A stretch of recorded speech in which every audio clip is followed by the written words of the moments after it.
जय श्री कृष्णा। राधे राधे। आज आप सुनेंगे द्वादशी की 5 कथा। एक गांव में एक सास बहू रहती थी। उनके पास 2 बछड़े और 1 गाय थी।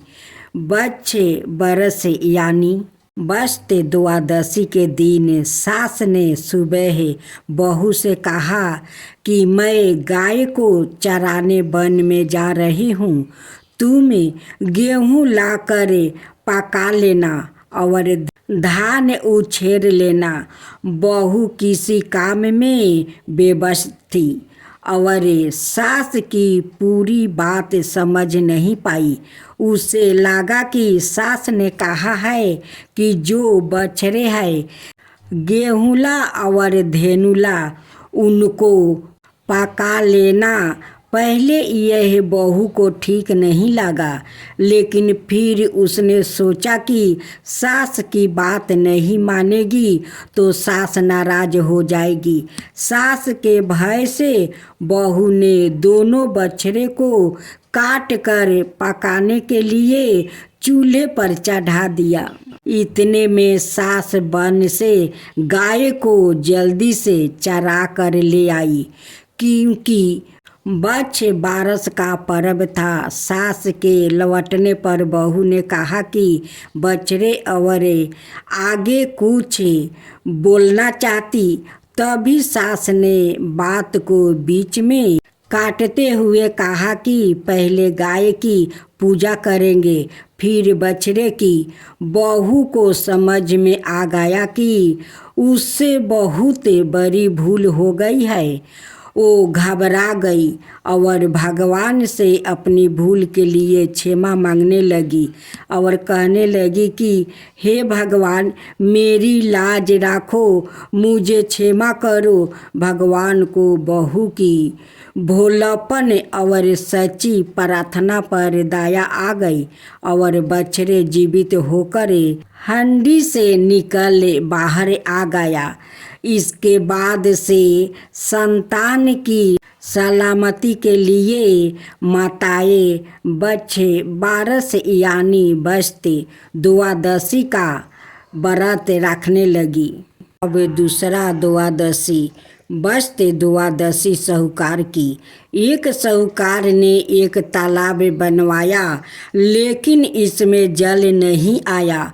साहूकार ने पुरोहित से पूछा कि तालाब में पानी क्यों नहीं आ रहा है। इस पर पुरोहित ने कहा कि इस तालाब में आपको अपने दोनों पोते में से एक की बलि देनी होगी। लोगों के कल्याण के लिए साहूकार ने तय किया कि एक पोते की बलि देगा। साहूकार ने अपनी बहू को कुछ दिनों के लिए एक पोते के साथ मैके भेज दिया।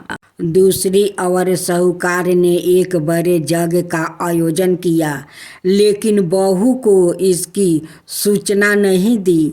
किसी तरह बहू तक यह बात पहुंच गई कि उसके ससुर कोई बड़ा यज्ञ करवा रहा है।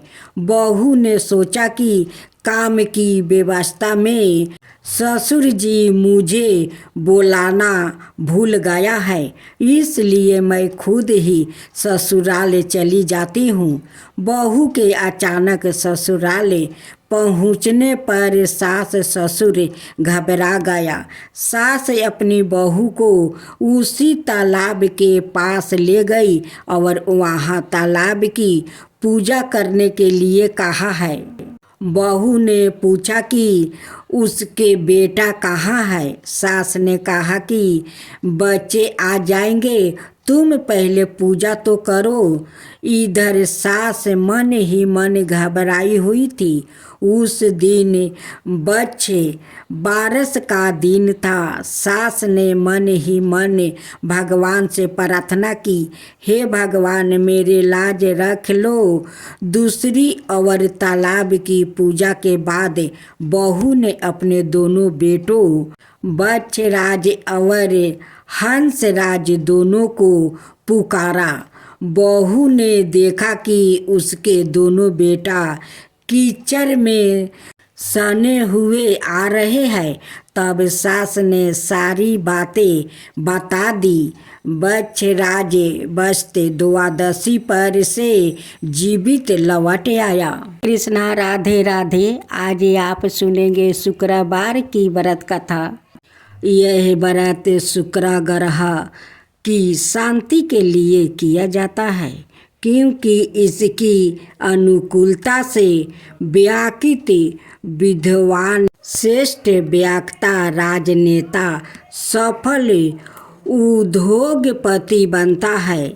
इसके अलावा वो विद्या, बुद्धि, धन, धनाय से परिपूर्ण रहते हुए सुखी जीवन जीता है। उल्लेखनीय है कि शुक्राचार्य दैत्यों के गुरु है, जो सदाए तेजस्विता, सौभाग्य, समृद्धि और काम शक्ति को नियंत्रित करते हैं। अनेक रूपों में सर्वाधिक प्रसिद्ध शुक्रवार का व्रत शुक्र ग्रह की शांति के अलावा समस्त मनोकामनाओं की प्राप्ति, हृदय की शांति, पुत्र की दीर्घायु, धन संपत्ति की प्राप्ति और विघ्न बाधाओं का दूर करने के लिए भी किया जाता है। इस व्रत को लक्ष्मी जी का भी माना गया है, लेकिन कालांतर में यह संतोषी माता के व्रत के रूप में ही अधिक प्रसिद्ध और प्रचलित हो गया है। अब तो इस दिन के व्रत को संतोषी माता के रूप में सर्वाधिक मान्यता मिल गई है। हमारे शास्त्रों में संतोषी माता को उमा का ही एक रूप बताया गया है, क्योंकि उनकी भीतर साक्षात भगवती दुर्गा का रूप माना जाता है। इस प्रकार यह दुर्गा माता की पूजा आराधना का व्रत है। अब पूजन विधि विधान। इस व्रत का आरंभ किसी भी मास के शुक्ल पक्ष के प्रथम शुक्रवार से करके 31 व्रत करने का विधान है। व्रत के दिन दैनिक कार्यों को निपटाने के बाद कुछ मजीठ का चूर्ण जल में मिलाकर उसे स्नान करे, फिर साफ सुथरे धोले हुए सफ़ेद वस्त्र धारण करे, पूर्व दिशा की ओर मुख करके शुक्रदेव का पूजन, सफ़ेद पुष्प, सफ़ेद वस्तुओं और वस्तु आदि अर्पित करे, विधि विधान के अनुसार पूजा करे। घी और चीनी का नैवेद्य चढ़ाए। भोग में खीर बतासे भी अर्पित किया जा सकते हैं। इस दिन के व्रत में पहले लक्ष्मी जी का पूजन करने का भी विधान है। जिन्हें संतोषी माता का व्रत करना हो, हवन कर उनका पूजन करे। तत्पश्चात संतोषी माता की गाथा को सुने, फिर भोजन सूर्यास्त के 1.5 घंटे बाद करे, जिसमें दूध की चावल से बनी खीर का सेवन अवश्य करे। व्रत के दिन 3 या 21 माला से शुक्राय नमः मंत्र की जप करे। संकल्प व्रत पूरे होने पर अंतिम शुक्रवार को गुलर के वृक्ष की लकड़ी से एक छोटा सा हवन करके पूरन हुती दे। बरात की रात्रि में जागरण करके माता की स्तुति में भक्ति पूरन। व्रत होने पर अंतिम शुक्रवार को उसका उद्यापन अवश्य करे। इस व्रत में सफ़ेद वस्तुओं का दान पुण्यदायी माना गया है। एक समय एक नगर में काये थे। ब्राह्मण और वेश्या जाति के 3 लड़कों में अत्यंत गहरी मित्रता थी। वो तीनों विवाह बंधन में बंध चुके थे। कायस्थ और ब्राह्मण लड़के का गौना हो चुका था, जबकि वेश्या लड़के का गौना होना शेष था। एक दिन कायस्थ वो ब्राह्मण लड़का ने वेश्या लड़का से कहा, हास परिहास मित्रा, तुम अपनी पत्नी को गौना करा के घर क्यों नहीं ले आते हो? स्त्री के बिना घर सूना निराश लगता है। वेश्या लड़का के मन में यह बात बैठ गई। वो कहने लगा, आज ही मैं अपनी ससुराल जाकर पत्नी को ले आता हूँ। इस पर ब्राह्मण का लड़का बोला, मित्रा, आज के दिन तुम्हारा जाना ठीक नहीं है, क्योंकि अभी शुक्र अस्त है। जब शुक्र का उदय हो जाए तभी पत्नी को लेने आना। वेश्या पुत्र ने ना तो अपने मित्रा की ना घर के अन्य सदस्यों की बातें नहीं मानी। अपने जिद स्वभाव के कारण पत्नी को लेने चल गया। ससुराल पहुंचकर उसने बताया कि वो अपनी पत्नी को लेने आया है, अत उसकी विदाई कर दे। उसे ससुराल वाले ने भी समझाया कि शुक्र अस्त है, अवस्था में विदाई नहीं करते, लेकिन वो नहीं माना। पत्नी को लेकर जब वो थोड़ी दूर रथ पर चला तो उसका एक पहिया टूट गया। उसके पश्चात बैल का एक पैर टूट गया, जिसके कारण वो बैठ गया और पत्नी को गिरने से चोट लग गई। फिर वो किसी प्रकार पैदल चलने लगे तो डाकुओं से सामना हो गया। उन्होंने उनका पूरा धन जेवरात आभूषण लूट लिया। इस तरह अनेक कष्टों को झेलते हुए वो घर पहुंचा तो वहाँ उस वेश्या पुत्र को सांप ने काट लिया, जिससे वो मूर्छित हो गया। यह देख उसकी पत्नी करुणा सवार में विलाप करने लगी। वैद्य ने लक्षणों को देखकर बताया कि इसकी मृत्यु के 3 दिन में हो जाएगी। जब यह सब बातें उसके मित्रों को पता चली तब ब्राह्मण मित्र ने कहा कि सनातन धर्म की परंपरा के अनुसार जब शुक्र अस्त होता है तब कोई अपनी पत्नी को नहीं लाता है, लेकिन इसने हद करके ऐसा किया। उसी के कारण यह सब विघ्न बाधाएं उत्पन्न हुई है। इसलिए तुम दोनों वापस ससुराल जाकर शुक्र उदय होने पर वहाँ से निकलो तो यह सब कष्ट बाधाएं दूर हो सकती है। यह सुनकर उन दोनों को वापस ससुराल पहुँचने की व्यवस्था की गई।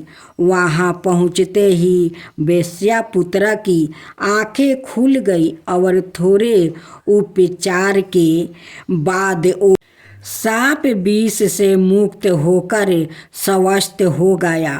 सास ससुर ने प्रसन्नता पूर्वक अपने दामाद और पुत्री को शुक्र के उदय होने के पश्चात विदा किया अपने घर लौट कर वो पति पत्नी आनंद पूर्वक जीवन व्यतीत करने लगे। इस प्रकार जो कोई शुक्रवार के व्रत को करता है उसके सारे विघ्न कष्ट दूर हो जाते हैं। आरती उतारो रे संतोषी माता की, मैं तो आरती उतारो रे संतोषी माता की। जय जय संतोषी माता, जय जय माँ। जय जय संतोषी माता, जय जय माँ। बड़ी ममता है बड़ा प्यारी माँ की आँखों में, बड़ी ममता है बड़ा प्यारी माँ की आँखों में। बड़ी करुणा माया दुलारी माँ की आँखों में, बड़ी करुणा माया दुलारी माँ की आँखों में। क्यों ना देखूं मैं बारी माँ की आँखों में, क्यों ना देखूं मैं बारी माँ की आँखों में। दिखे हर घड़ी, दिखे हर घड़ी नया चमत्कारी माँ की आँखों में। देखे हर घड़ी नया चमत्कारी माँ की आँखों में। नित्र करो झूम झूम झूम झुमा झूम झूम बाकी निहारो रे, बाकी निहारो रे। मैं तो आरती उतारो रे संतोषी माता की, मैं तो आरती उतारो रे संतोषी माता की। जय जय संतोषी माता, जय जय माँ।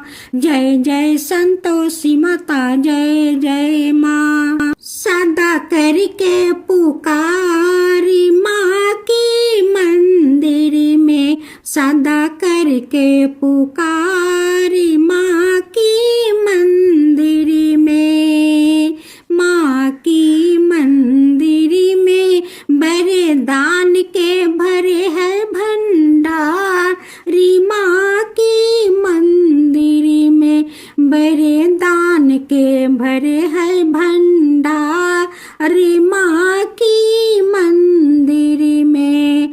धूप करो दीप करो प्रेम सहित भक्ति करो जीवन सुधारो रे। धूप करो दीप करो प्रेम सहित भक्ति करो जीवन सुधारो रे। प्यारा प्यारा जीवन सुधारो रे। मैं तो आरती उतारू रे संतोषी माता की, मैं तो आरती उतारू रे संतोषी माता की। जय जय संतोषी माता, जय जय माँ। जय जय संतोषी माता, जय जय माँ। अब आप सुने ननद भाभी की अद्भुत कथा। बहुत समय पहले की बात है। एक गांव में सुखिया नाम की एक धर्मपरायण महिला रहती थी। उसका हृदय भक्ति और सेवा से भरा हुआ था। वो प्रतिदिन भगवान विष्णु की पूजा करती है और तुलसी के पौधे की देखभाल करती है। उसका मानना था कि तुलसी माता सवाए देवी लक्ष्मी का स्वरूप है और बिना तुलसी के कोई भी पूजा अधूरी होती है। सुखिया के परिवार में उसकी ननद पति की बहन और भाभी बड़े भाई की पत्नी भी थी, लेकिन वो दोनों सुखिया की इस गहरी भक्ति से खुश नहीं थी। उन्हें लगता था कि सुखिया बेवजह अपना समय पूजा पाठ में लगाती है और घर के अनाए कामों की अनदेखी करती है। सुखिया की ननद स्वभाव से चंचल और थोड़ी तनिक मिजाज की थी। उसे लगता था कि उसका भाई सुखिया का पति अपनी पत्नी के भक्ति भाव से अत्यधिक प्रभावित होकर उसे अधिक प्रेम करता है। यह बात उसे चुभती थी और इसलिए वो सुखिया को नीचा दिखाने का हर संभव प्रयास करती थी। भाभी को भी सुखिया से जलन थी। सुखिया की सरलता और भक्ति के कारण गांव में हर कोई उसकी प्रशंसा करता था, लेकिन भाभी को यह पसंद नहीं था। वो अक्सर कहती है, दिन भर पूजा करने से पेट नहीं भरता है। भगवान ने आज तक किसी को खुद आकर खाना दिया है। जब सुखिया सुबह सुबह स्नान करके भगवान विष्णु की पूजा में बैठती तो उसकी ननद और भाभी जानबूझकर उसे तंग करने के लिए कोई ना कोई काम निकाल लेती है। कभी कहती है घर की सफाई कर दो वरना सासू माँ नाराज हो जाएगी। कभी कहती है चूल्हे में आग बुझ गई है, तुम ही जाओ और फिर से जलाओ। और कभी कभी तो सीधे ताना मारती है, इतनी पूजा करती है फिर भी कोई चमत्कार क्यों नहीं होता है। सुखिया यह सब सहन करती थी, लेकिन उसने कभी भी भगवान की भक्ति को नहीं छोड़ा। भगवान विष्णु अपनी भक्तों की परीक्षा अवश्य लेते हैं और यही उन्होंने तुलसी के साथ भी किया था। एक दिन जब सुखिया पूजा कर रही थी तब उसकी ननद और भाभी ने एक आयोजन बनाई। उन्होंने तुलसी के पौधे को उखाड़ने का निश्चय किया। उनका विचार था कि यदि तुलसी का पौधा ही नहीं रहेगा तो वो पूजा कैसे करेगी। जब सुखिया घर के काम में व्यस्त थी तब उसकी ननद और भाभी ने मिलकर तुलसी के पौधे को जड़ से उखाड़ दिया और उसे पास के नदी में बहवा दिया। जब सुखिया वापस आई और देखी कि उसका तुलसी का पौधा गायब है तो उसकी आंखों से आंसू बहने लगा। उसने निर्जय भाव से भगवान विष्णु का स्मरण किया और कहा, हे प्रभु, अगर मेरी भक्ति सच्ची है तो मेरी तुलसी माता फिर से प्रकट हो जाए। उसकी पुकार सुनते ही एक चमत्कार हुआ। जहाँ तुलसी का पौधा था वही एक और सुंदर हरा भरा तुलसी का पौधा प्रकट हो गया। लेकिन यह कोई साधारण पौधा नहीं था। इसमें से दिव्या प्रकाश निकल रहा था और इसकी सुगंध पूरे गांव में फैल गई। जब ननद और भाभी ने यह चमत्कार देखा तो वो आश्चर्यचकित रह गई। उन्होंने अपनी गलती का एहसास हुआ और वो तुलसी के चरणों में गिरकर रोने लगी। भाभी बोली, हमने तुम्हारी भक्ति की परीक्षा लेने की भूल की, हमें क्षमा कर दो। ननद ने भी कहा, अब हमें समझ में आ गया कि सच्ची भक्ति की भक्ति कितनी महान होती है।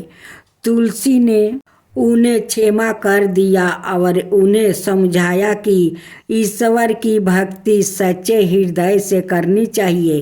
कोई भी कितना भी बाधा डाले, लेकिन यदि भक्ति अडिग हो तो भगवान सवाए उसकी रक्षा करते हैं। उस दिन से भाभी और ननद भी तुलसी माता की पूजा करने लगी और उन्होंने अपना व्यवहार बदल लिया। इसके बाद पूरे गांव में तुलसी माता की महिमा गूंजने लगी। लोग तुलसी के पौधे को पूजने लगे और उन्हें विश्वास हो गया कि भगवान विष्णु के साथ साथ तुलसी माता का भी पूजन करना आवश्यक है। अपन करेंगे गणेश विनायक जी की कथा। एक गांव में माँ बेटी रहती थी। एक दिन वो अपनी माँ से कहने लगी कि गांव के सब लोग गणेश मेला देखने जा रहा है, मैं भी मेला देखने जाऊंगी। माँ ने कहा कि वहाँ बहुत भीड़ होगी, कहीं गिर जाएगी तो चोट लगेगी। लड़की ने माँ की बात नहीं सुनी और मेला देखने चल पड़ी। माँ ने जाने से पहले बेटी को 2 लड्डू दिया और 1 बाल्टी में पानी दिया।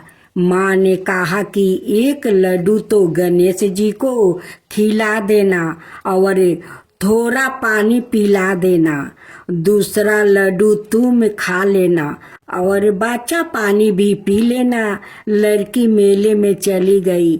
मेला खत्म होने पर सभी गांव आलो वापस आ गया, लेकिन लड़की वापस नहीं आई। लड़की मेले में गणेश जी के पास बैठ गई और कहने लगी कि 1 लड्डू और पानी गणेश जी तुम्हारे लिए और 1 लड्डू और बाकी बचा पानी मेरे लिए। इस तरह कहते कहते सारी रात बीत गई। गणेश जी यह देखकर सोचने लगे कि अगर मैंने यह 1 लड्डू और पानी नहीं पिया तो यह अपने घर नहीं जाएगी। यह सोचकर गणेश जी एक लड़के के भेष में आया और उससे 1 लड्डू लेकर खा लिया और साथ ही थोड़ा पानी भी पी लिया। फिर वो कहने लगे कि भागो, तुम क्या मांगती हो? लड़की मन में सोचने लगी कि क्या मांगूं, अन्न मांगूं या धन मांगूं या अपने लिए अच्छा वर मांगूं या खेत मांगूं या महल मांगूं। वो मन में सोच रही थी तो गणेश जी उसके मन की बात को जान गए।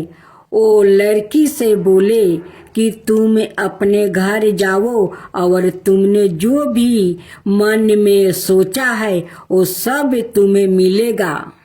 लड़की घर जब पहुंची तो माँ ने पूछा कि इतनी देर कैसे हो गई?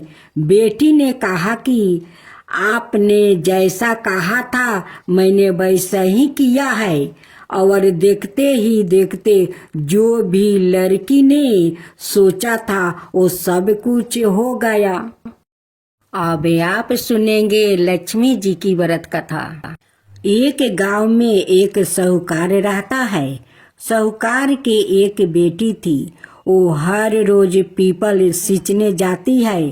पीपल के वृक्ष में से लक्ष्मी जी प्रकट होती है और चली जाती है। एक दिन लक्ष्मी जी ने साहूकार की बेटी से कहा, तू मेरी सहेली बन जा। तब लड़की ने कहा कि मैं अपने पिता से पूछकर कल आऊंगी। साहूकार की बेटी ने घर जाकर अपने पिता को सारी बात बता दिया। तब उसके पिताजी बोले, वो तो लक्ष्मी जी है, अपने को और क्या चाहिए, तू लक्ष्मी जी की सहेली बन जा। दूसरे दिन वो लड़की फिर गई। तब लक्ष्मी जी पीपल के पेड़ से निकल कर आई और कहा, सहेली बन जा। तो लड़की ने कहा बन जाऊंगी, और दोनों सहेली बन गई। लक्ष्मी जी ने उसको खाने का न्योता दिया।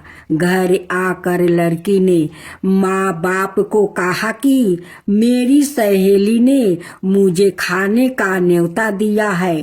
तब बाप ने कहा कि सहेली के जिमाने जाइयो, पर घर को संभाल कर जाना। तब वो लक्ष्मी जी के यहाँ जिमाने गई, तो लक्ष्मी जी ने उसे साल 2 साला ओढ़ने के लिए दिया। रुपये दिए, सोने की चौकी, सोने की थाली में 36 प्रकार का भोजन करवा दिया। जिम कर जब वो जाने लगी तो लक्ष्मी जी ने उनकी पल्लू पकड़ लिया और कहा कि मैं भी तेरे घर जिमाने जाऊंगी। तो उसने कहा आ जाइए। वो घर जाकर चुपचाप बैठ गई। तब बाप ने पूछा कि बेटी, सहेली के यहाँ जिम कर आ गई और तू उदास क्यों बैठी है? तो उसने कहा पिताजी, मेरे को लक्ष्मी जी ने इतना दिया, अनेक प्रकार के भोजन करवाया, परंतु मैं कैसे जिमाऊंगी? अपने घर में तो कुछ भी नहीं है। तब उसके पिता ने कहा कि गोबर मिट्टी से चौका लगाकर घर की सफाई कर लो। 4 मुख वाली दिया जलाकर लक्ष्मी जी का नाम लेकर रसोई में बैठ जाना। लड़की सफाई करके लड्डू लेकर बैठ गई। उसी समय एक रानी नहा रही थी। उसका 9 लाखा हार चील उठा कर ले गई और उसके घर वहाँ 9 लाखा हार डाल गई और उसका लड्डू ले गई। बाद में वो हार को तोड़कर बाजार में बेचने गई और सामान लाने लगी तो सोनार ने पूछा कि क्या चाहिए? तब उसने कहा कि सोने की चौकी, सोने का थाल, साल 2 साला दे दो, मोहर दे दो और समगरही दे दो। 36 प्रकार का भोजन हो जाए, इतना सामान दे दो। सारी चीजें लेकर बहुत तैयारी करी और रसोई बनाई। तब गणेश जी ने कहा कि लक्ष्मी जी को बुलाओ। आगे आगे गणेश जी और पीछे पीछे लक्ष्मी आई। उसने फिर चौकी डाल दिया और कहा सहेली, चौकी पर बैठ जाओ। जब लक्ष्मी जी ने कहा सहेली चौकी पर, तो राजा रानी के भी नहीं बैठी, किसी के भी चौकी पर नहीं बैठी। तो उसने कहा कि मेरे यहाँ तो बैठना पड़ेगा। फिर लक्ष्मी जी चौकी पर बैठ गई। तब उसने बहुत खातिर की, जैसे लक्ष्मी ने करी थी वैसे ही उसने करी। लक्ष्मी जी उस पर खुश हो गई। घर में खूब रुपया और लक्ष्मी हो गई। साहूकार की बेटी ने कहा मैं अभी आ रही हूँ, तुम यही बैठी रहना, और वो चली गई। लक्ष्मी जी गई नहीं और चौकी पर बैठी रही। उसको बहुत दौलत दिया। हे लक्ष्मी जी, जैसा तुमने साहूकार की बेटी को दिया वैसा ही सबको देना। कहते सुनते हुंकार भरते अपने सारे परिवार को दियो। पीहर में देना, ससुराल में देना, बेटे पोते को देना। हे लक्ष्मी माता, सबका कष्ट दूर करना, दलिदारता दूर करना, सबकी मनोकामना पूर्ण करना। जय माँ लक्ष्मी, जय माँ लक्ष्मी। अब सुने अक्रूर